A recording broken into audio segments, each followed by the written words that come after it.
আসলে কেন গোয়ার মেয়েরা সৈকতে অন্য মেয়েদের সঙ্গে জোর করে সম্পর্ক তৈরি করে, কেন এখানে মেয়েরা ৩ জন পুরুষের সঙ্গে বিয়ে করে এবং গোয়ার কোন স্থানে সুন্দরী মেয়েদের বাজার বসে, আর সেই মেয়েদের বয়সও খুব অল্প, আবার দেখতেও পরীর মতো। আর তার পাশাপাশি চলুন জেনে নিই গোয়ার 7টি সবচেয়ে সুন্দর জায়গা সম্পর্কে। নম্বর 7, কালাঙ্গুট বিচ। কালাঙ্গুট বিচকে গোয়ার রানী বলা হয় কারণ এটি সবচেয়ে বড় এবং সবচেয়ে জনপ্রিয় সৈকত। এখানে সবসময় পর্যটকদের ভিড় থাকে। যদি আপনি ওয়াটার স্পোর্টস এবং জেট স্কিইং, প্যারাসেলিং বা বানানা রাইডের মজা নিতে চান তবে এটি পারফেক্ট জায়গা। সন্ধ্যার সময় এখানকার দৃশ্য আরো সুন্দর হয়ে ওঠে। সৈকতের ধারে প্রচুর ক্যাফে, মিউজিক ও স্ট্রিট ফুড স্টল রয়েছে, যা এই জায়গাটিকে আরো বিশেষ করে তোলে। নম্বর 6, বাঘা বিচ। যদি আপনি নাইট লাইফ পছন্দ করেন তবে বাঘা বিচের চেয়ে ভালো জায়গা আর নেই। দিনে এখানে মানুষ সমুদ্রের ঢেউয়ের মজা নেয় এবং ওয়াটার স্পোর্টস করে, কিন্তু আসল মজা রাত থেকে শুরু হয়। এখানে বিখ্যাত ক্লাব টিটো, মেম্বো এবং ক্যাফে মেম্বোতে জোরদার মিউজিক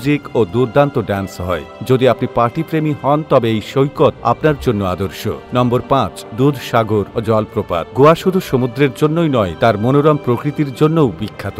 দুধসাগর জলপ্রপাত 310 মিটার উঁচু। যখন জল পড়ে তখন মনে হয় যেন সাদা দুধ বইছে, তাই তার নাম দুধসাগর। এখানে পৌঁছাতে গেলে জঙ্গল সাফারি করতে হয়, যা নিজেই একটা অ্যাডভেঞ্চার। পথে আপনি সবুজ বনভূমি, বিরল পাখি ও বিভিন্ন প্রাণী দেখতে পাবেন। নম্বর 4, আগুয়াদা ফোর্ট। যদি ইতিহাসে আপনার আগ্রহ থাকে তবে এই দুর্গটি আপনার ভালোই লাগবে। এটি 1612 সালে পর্তুগিজরা সমুদ্র হামলা থেকে বাঁচার জন্য নির্মাণ করেছিল। আজ এটি একটি বিখ্যাত পর্যটন স্থান, যেখান থেকে আরব সাগরের সুন্দর দৃশ্য দেখা যায়। এখানকার পুরনো লাইট হাউস এটিকে আরো বিশেষ করে তুলেছে। নম্বর 3, আঞ্জুনা বিচ। যদি আপনি শান্তভাবে সমুদ্রের ধারে বসে সঙ্গীত শুনতে চান তবে আঞ্জুনা বিচ সবচেয়ে ভালো। 1960 সাল থেকে এটি হিপ্পি কালচারের জন্য বিখ্যাত। প্রতি বুধবার এখানে আঞ্জুনা ফ্লি মার্কেট বসে, যেখানে আপনি নানা রকমের জিনিস কিনতে পারেন। স্থানীয় শিল্প, গয়না, চিত্রকলা ও পুরনো ফ্যাশনের পোশাক পাওয়া যায়। রাতে এখানে লাইভ মিউজিক ও ইলেকট্রনিক ডান্স পার্টির মজাই আলাদা। নম্বর 2, চাপুরা ফোর্ট। যদি আপনি দিল চাহতা হ্যায় সিনেমা দেখে থাকেন তবে এই দুর্গটি নিশ্চয়ই মনে আছে।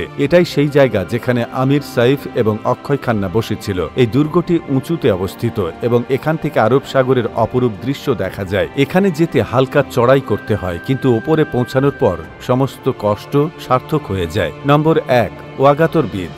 যদি আপনি ভিড় ভাট্টা থেকে দূরে কোনো সুন্দর এবং শান্ত সৈকতে যেতে চান তবে ওয়াগাতোর বিচ সবচেয়ে ভালো। এখানে সাদা বালি, নীল জল এবং উঁচু পাহাড়ি অঞ্চল রয়েছে, যা এই স্থানটিকে আরো মনোরম করে তুলেছে। এখানকার সূর্যাস্ত অত্যন্ত মনোমুগ্ধকর এবং এটি ফটোগ্রাফি প্রেমীদের জন্য একটি আদর্শ স্থান। তো বন্ধুরা, এই 7টি জায়গা আর গোয়ার সুন্দরী মেয়েদের দেখে আমাদের কেমন লেগেছে তা কমেন্ট করে জানিয়ে দিন। আবারও আসবো নতুন কোনো তথ্য নিয়ে। সে পর্যন্ত ভালো থাকুন, সুস্থ থাকুন আর ধন্যবাদ সবাইকে।